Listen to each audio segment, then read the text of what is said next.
action.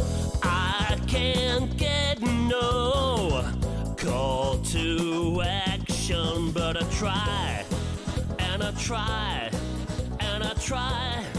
Hello and welcome to Call to Action, the go-to podcast for anyone trying to make sense of the world of marketing, advertising, and beyond. In an industry that is a minefield of utter bollocks, we aim to capture our heroes and allies from the front line to have a chinwag with. It's like Pokemon Go, with the single but vital exception that it's not a short-term bandwagon of shite. It's brought to you by Gasp, and I'm Giles Edwards, co-founder and MD. Today, I've caught Fernando Machado, a global marketer and brand genius with enough lions to rival Joe Exotic. Fernando is global CMO at Restaurant Brands International, serving up great, effective work for Burger King, Popeyes and Tim Hortons. Having won a whopping 160 canned lions, 16 D&AD yellow pencils, 1 black pencil and 3 grand Effies, it's no surprise he's been named one of Forbes' top 3 most influential CMOs in the world. He flame grills creative boundaries, crafting campaigns including Whopper Detour and Mouldy Whopper to perfect a secret sauce made up of big ideas and bold campaigns to drive business results. Fernando says, if you create something that looks, feels and smells like an ad, it's probably not a good ad. I'm trying to do something that gets people to laugh, smile, share, and pay attention. Welcome to the show, Fernando. Thank you. It's my pleasure to be here. I was looking forward to this one. Right, quick fire time, Fernando. Mac or PC? Mac for sure. Sao Paulo or Miami? Miami. Ooh, Corinthians or Palmeiras? None. Flamengo. Ask for permission or ask for forgiveness? Forgiveness always. Pele or Ronaldinho? Ooh, Pele for sure. Ogilvy or Bernbach? Oh, I would have to go with my friends from Ogilvy, right? I mean, we've done so much cool stuff together. I cannot side with them. But a big fan of Bill's. Yes, I'm a huge fan. I'm looking at his book here in front of me. It's a shame it doesn't get printed anymore because lots of people would benefit from reading it. Yeah, agreed. Right, 2 more, and it's favourite ads time. So we have Guinness Surfer or Guinness Swimmer, aka Swim Black. Yeah, swimmer, Jonathan Glazer wins. And finally, Mouldy Whopper or Muck Whopper. Mouldy. Yes. But Mac Whopper I love Mac Whopper too, don't get me wrong. But Mouldy to me is like next level in terms of making people care about something that usually people don't care. Yeah. It's to be honest, the quickfires are often quite unfair because they force binaries, and it's not always the fairest thing to do, is it? But it's all good. But thank you so much for joining us, Fernando. It's a real pleasure. No, it's great to be here. So here at Call to Action, we really like to celebrate the linear and particularly the not so linear routes that guests have taken to get to where they are now. So what was your first ever job, and how did that lead to your first proper marketing job? Oh my God. My first ever job was, believe it or not, I studied mechanical engineering in college. I was always kind of like good with numbers and I had also a creative side, but back then in Brazil, I'm Brazilian, there was no like marketing school or like a business school, at least none that I knew. So I decided to study engineering, and my first job was I got kind of like a scholarship where I had to work with a professor in his thesis around simulation of gas turbines. I still have it here, and I worked on that for like 1.5 years, 2 years, and then I got an internship in Unilever in the shop floor of a factory in Indaiatuba, which is the countryside of São Paulo. And I worked there for around 2 years in the shop floor of the factory. Amazing. That's how it started. And that's where I heard for the first time I've heard the word marketing. You know, we had like the marketing team coming from São Paulo to present the plans for the brands that we used to produce in the factory. And then I saw the presentation and I was like, oh, that's cool. You know, like they have the business side, but they also have a creative side of design with advertising. Maybe I can do that. And then when my internship was getting to an end, I applied to their management trainee program, and I insisted that I wanted to be in marketing. And then the people who interviewed me were crazy enough to believe that I could. And even though I didn't know who Philip Kotler was, they allowed me to get a job in marketing at Unilever. And I imagine in hindsight, that time on the shop floor actually helped you from a marketing perspective.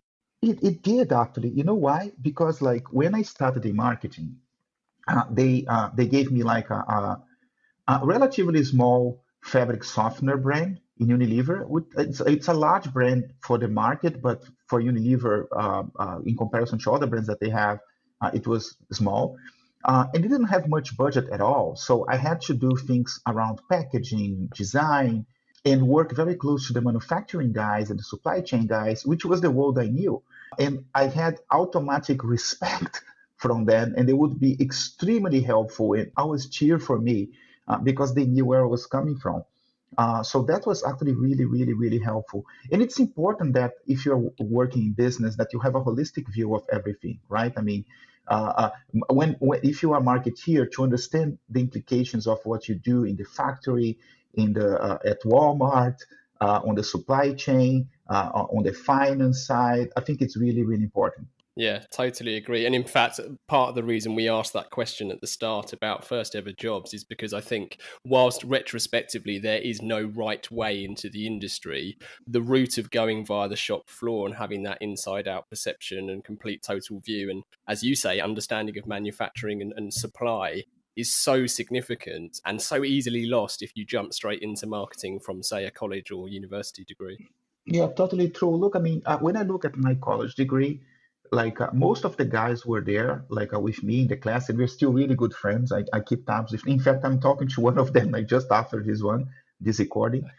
Most of them don't work in engineering, like so. I think that engineering or a good college, what gives you is like a really good foundation in terms of your structuring your thinking, delivering against deadlines, building a timeline, and managing a project. That's I think what we've learned. Like, and if you study engineering like me, like you learn to not be afraid of things because nothing's scarier than a calculus 3 exam. Amazing. And it gives you that understanding of numbers and, not just how to understand them, but how to use them. It helps. Yeah.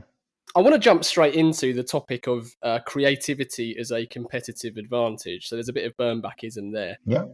If that's all right, because it's so important, and it's a message that has seemingly been lost in recent years, or at least maybe drowned out by the kind of data, some digital sirens and the such. But I think it's fair to say that you have an obsession with creativity. When did that start? Was that prior to your early days with Unilever, or was that kind of materialized over more recent years? Look, I mean, when it comes to creativity as a topic, not like applied to marketing or to business, I always consider myself to be kind of like a creative guy. I used to love drawing. I still do. So I used to draw all the time when I was in school, like meaning even before high school. I always did well on the art classes and like, and I was always like into like cinema and stuff like that. So I always had like what I would call like a strong creative side. I always enjoyed that. Like I was always the guy who was drawing the T-shirts for the class. You know what I mean? And to me, like in when it comes to business, to me, creativity is what can help you make you different, can help your money go a long way. Like if you just go on the path of same or plain vanilla or flat or 100% functional and rational, I don't think that's how people engage with topics. You need creativity to make it stand out. And since we are quoting, since we touched on Bernbach a couple of times, like he used to say, if people don't notice your advertising, everything else is academic, right? I mean, and I think creativity is what can help make people notice, because you are going to do something slightly different than the rest. Yeah, I couldn't agree more. In fact, the quote we used for you in our intro ends with paying attention, and I think that is obviously rings true with your comment there on Bernbach. As a kid then growing up, were you interested in ads and creativity. And one of the reasons I asked that is because not that long ago, you paid homage to Diego Maradona and posted some of your favorite Argentinian ads. We had a brief exchange on Twitter because you actually shared an ad that I had never seen, partly, I suppose, because I'm the other side of the world to where that ad was created. It was for BGH air conditioners, dads in briefs. Yeah. And it was utterly glorious. I absolutely adored it. Man, I love that. And so was that something you were interested in as a kid growing up? Not as a kid growing up. Like, I think that when I started in Unilever, I was lucky enough to start. It was around 97, 98 when I started in marketing. And Unilever had like a very strong track record of advertising and amazing agencies. And like the marketing people on the leadership were super inspiring to me.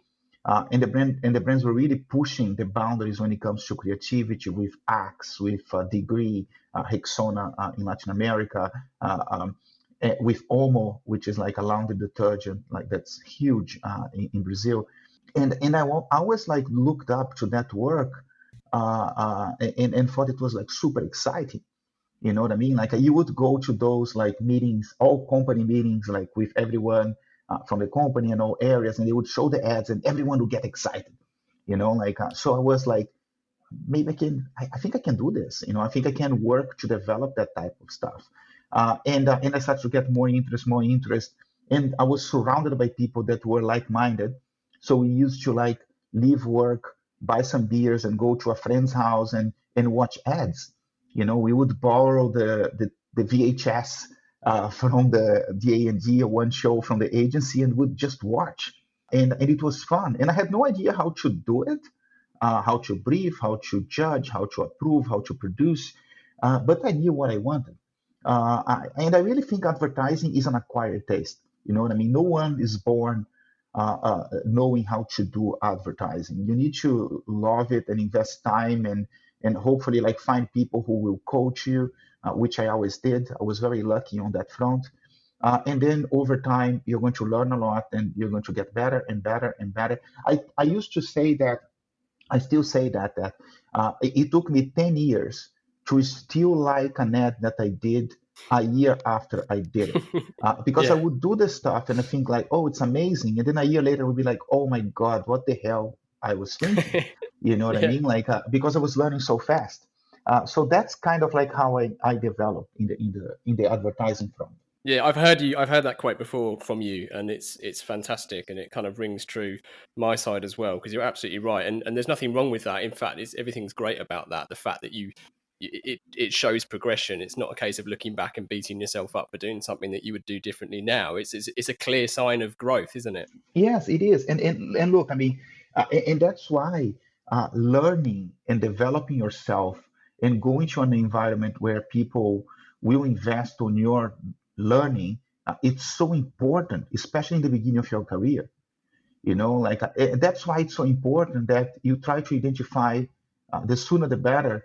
What are the things that like that make your heart race, the things that like get you excited, the things that you love, so that you like spend time on that front. You know what I mean? Like in my case, when I say like, hey, we used to get a VHS tape and go grab beers watching ads, it was fun.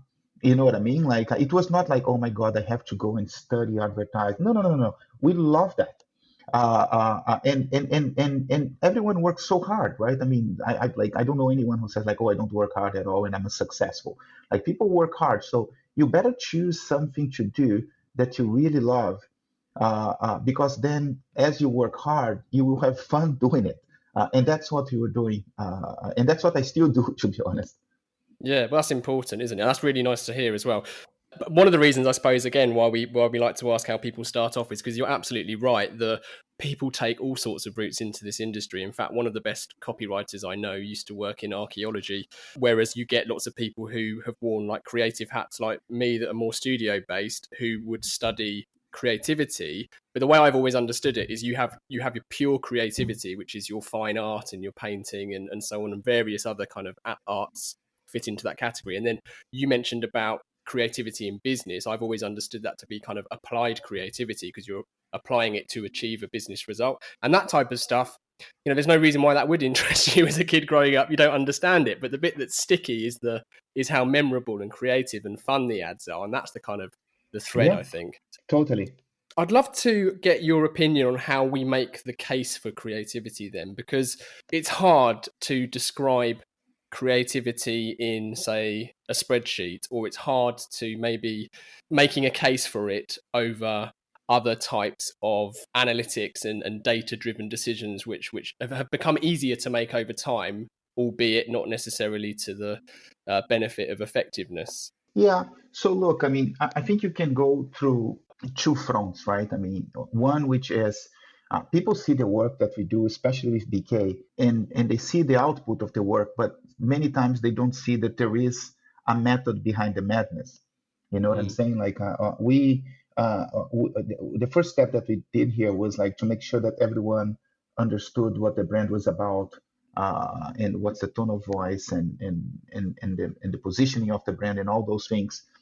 Then we made sure that we aligned on what are our strategic objectives for the company, like, and how to measure them.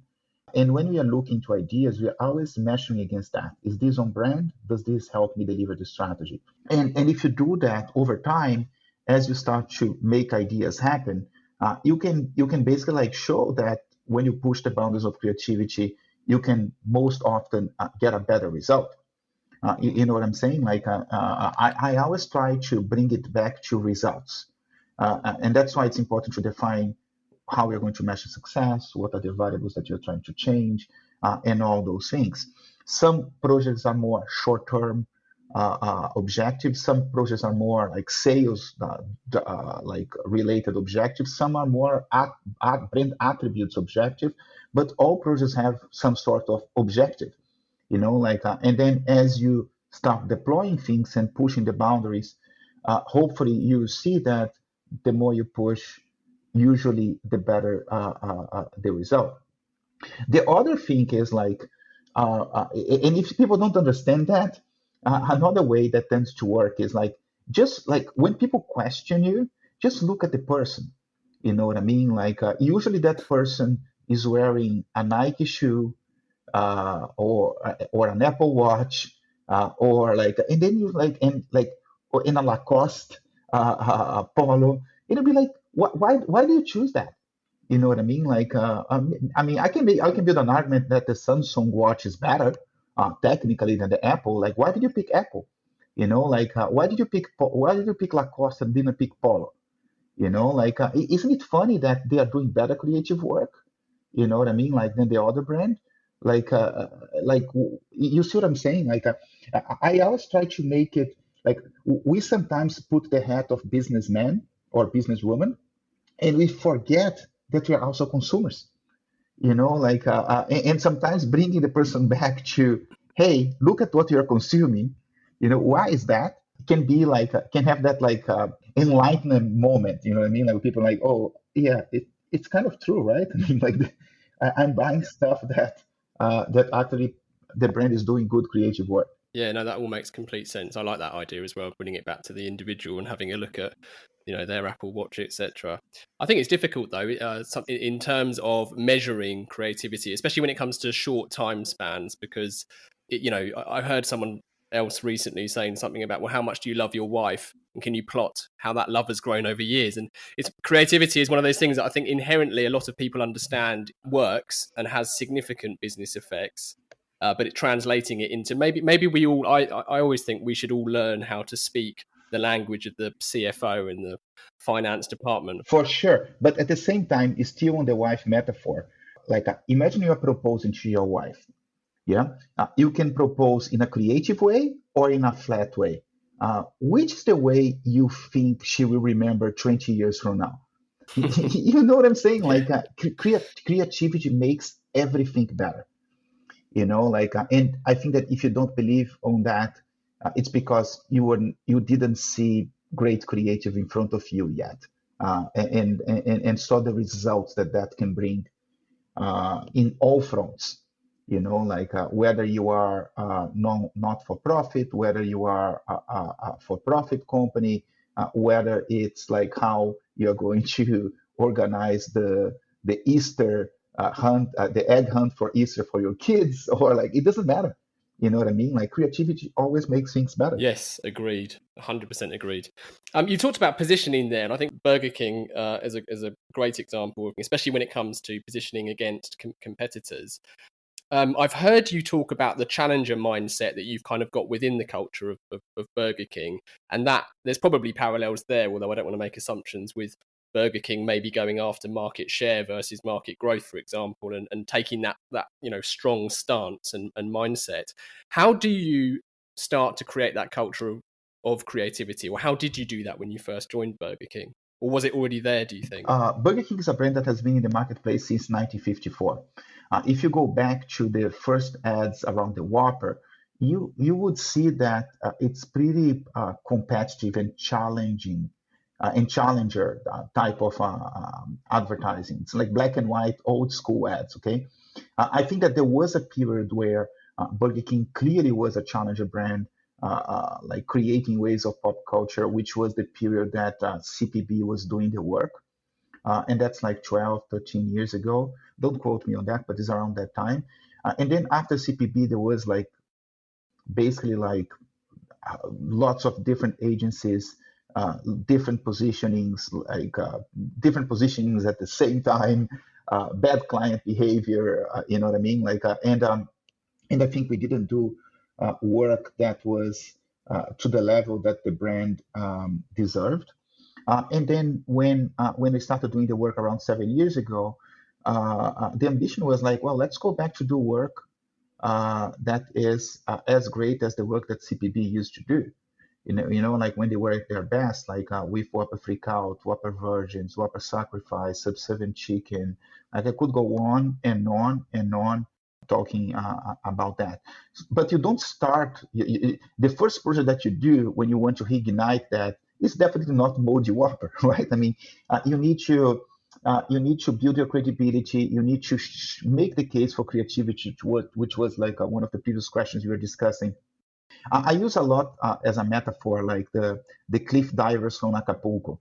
I don't know if you've been to Acapulco in Mexico, but like there is like a massive cliff, and they have these guys that jump from the cliff in a very like thin, like very straight, like narrow, like water from the sea.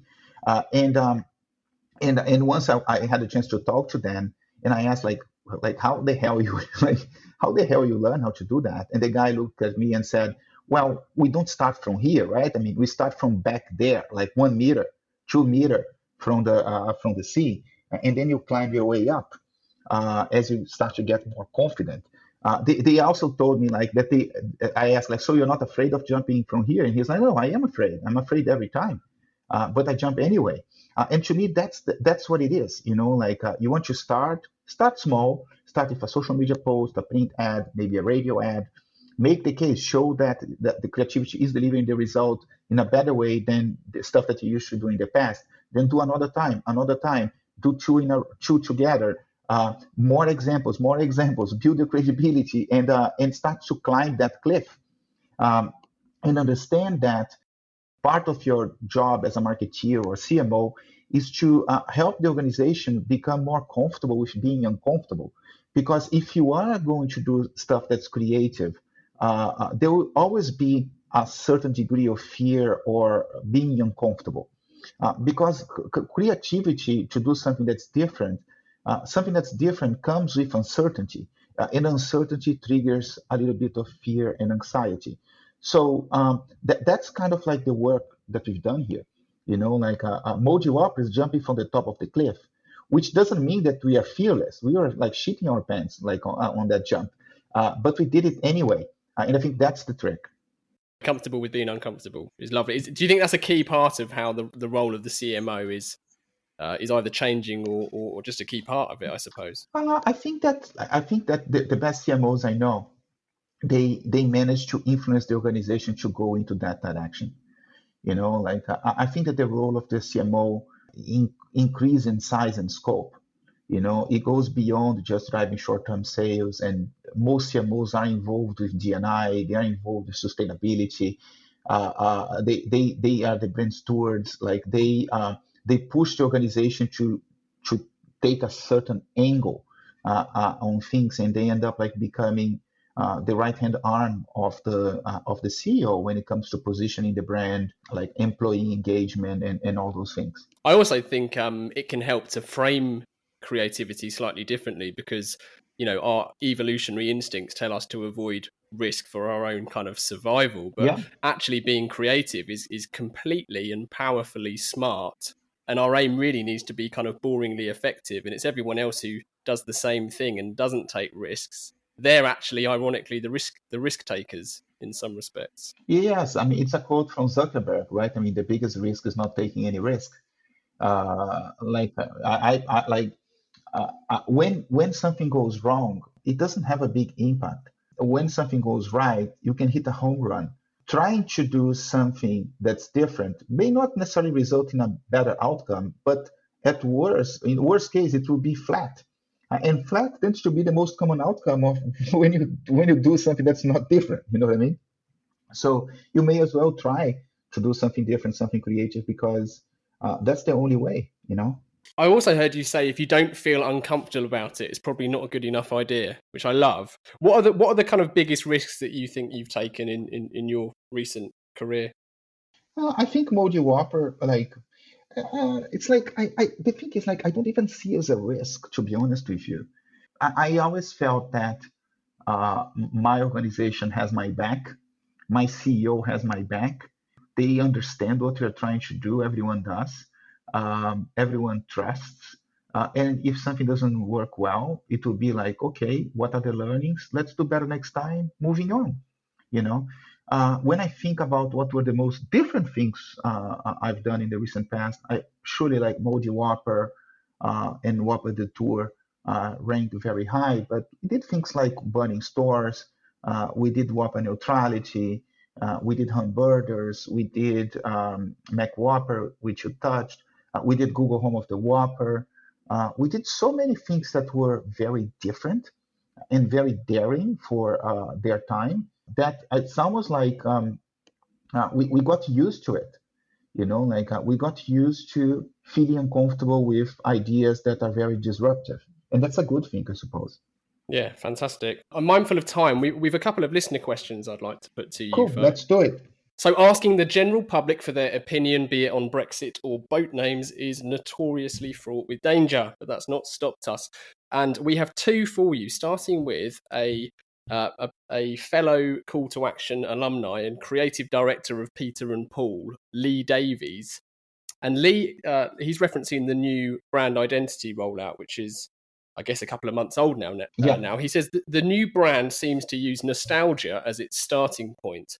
Was that a risk in a world whose attitudes towards food, eating meat, the ecological impact of beef, etc., was that a risk given it's changing all the time, that attitude? Yeah, well, let me disentangle that because I think that there are two questions on that question. One is I honestly don't see the design as nostalgic. The brand is a brand with heritage. It's a brand that has been in the marketplace since 1954. The design, the ambition of the design was to be instant classic. We were trying to accomplish things that usually don't fit well in the same sentence. We wanted to be classic and modern. You know what I mean? Because we know that when you hit that, it becomes more timeless. That was what was kind of like the mindset behind the design work. And we also, as part of that, wanted to make sure that we were portraying the brand as the brand at its best. And the brand is like a 50s kind of brand. When it comes to sustainability, nutrition, all those things, we have very strong streams of work to address that.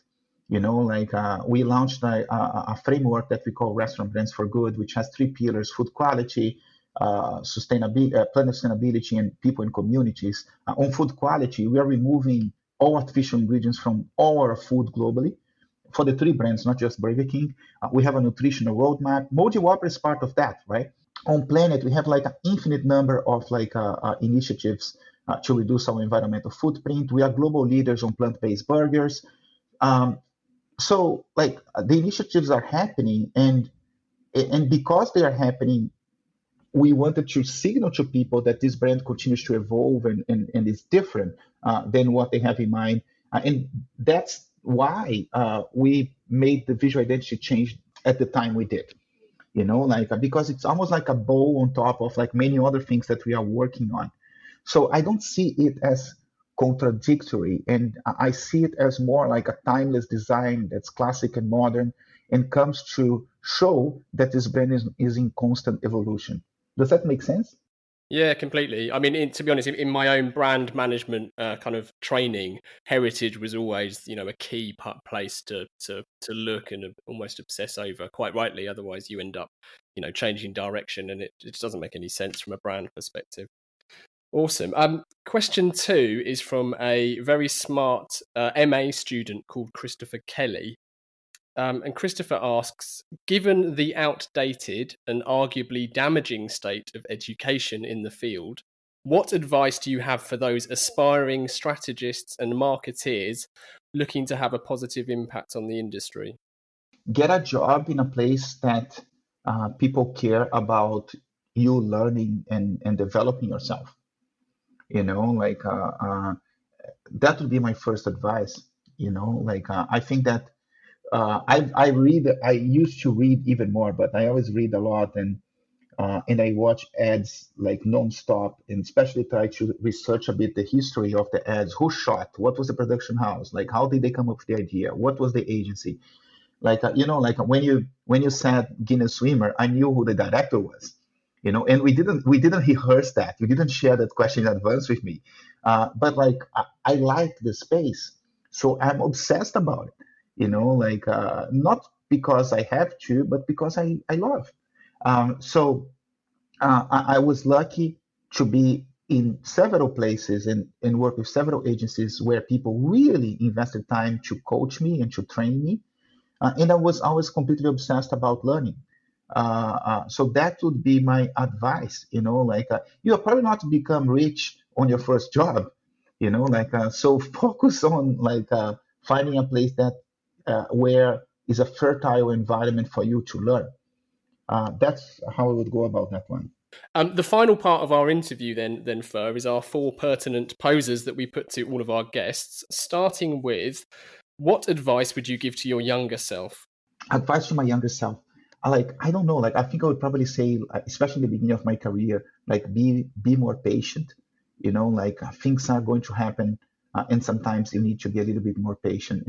But things are going to happen if you continue to work hard and deliver results. Good things are going to come your way.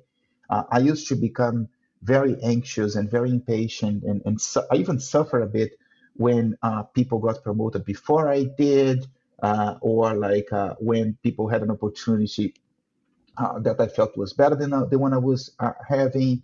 And sometimes the reality is that sometimes people are just on the right place at the right time. And if you focus on doing your job, on delivering your results, and learning and growing, on the long run, you will be given the opportunities that you deserve.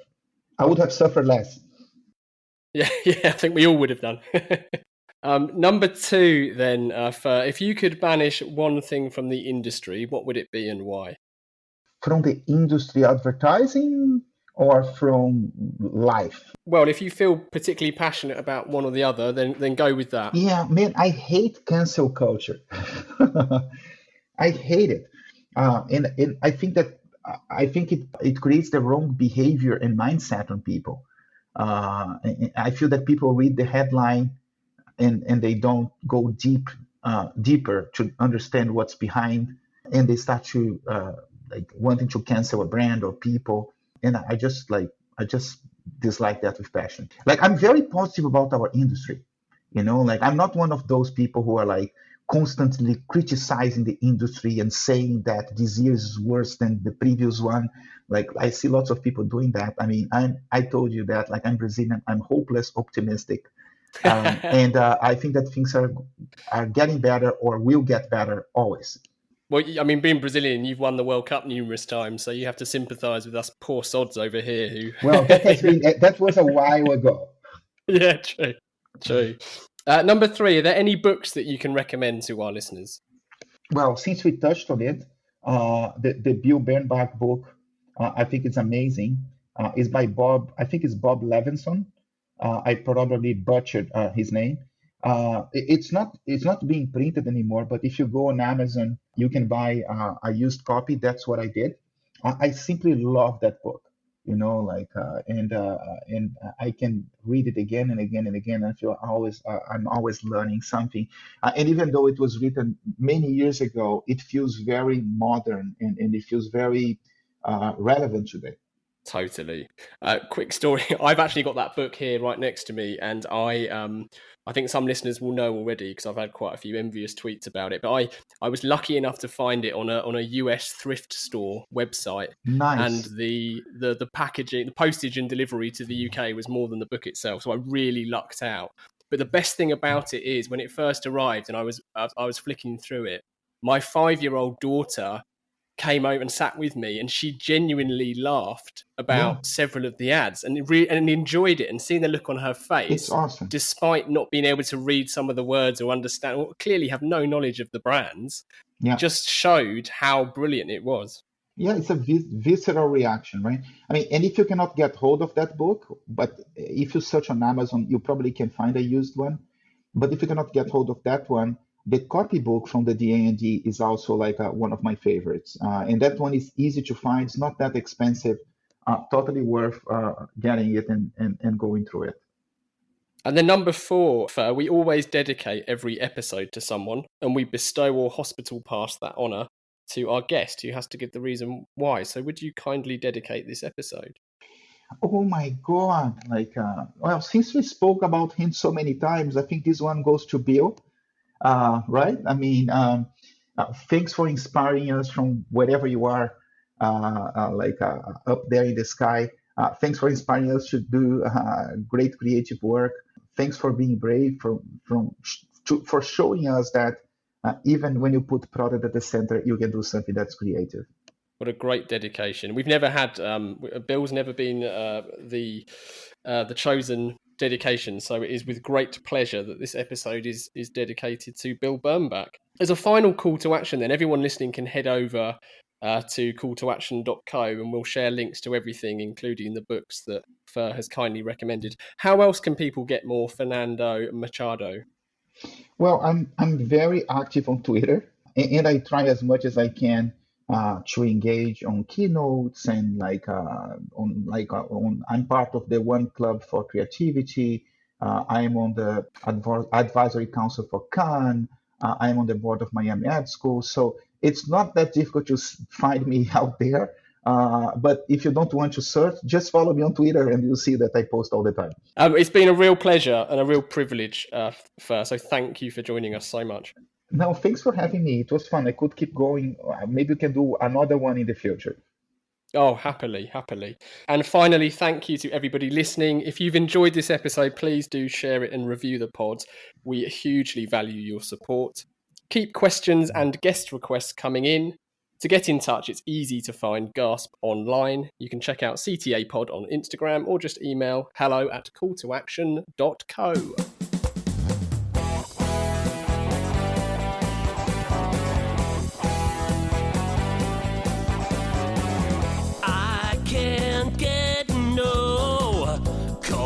To action.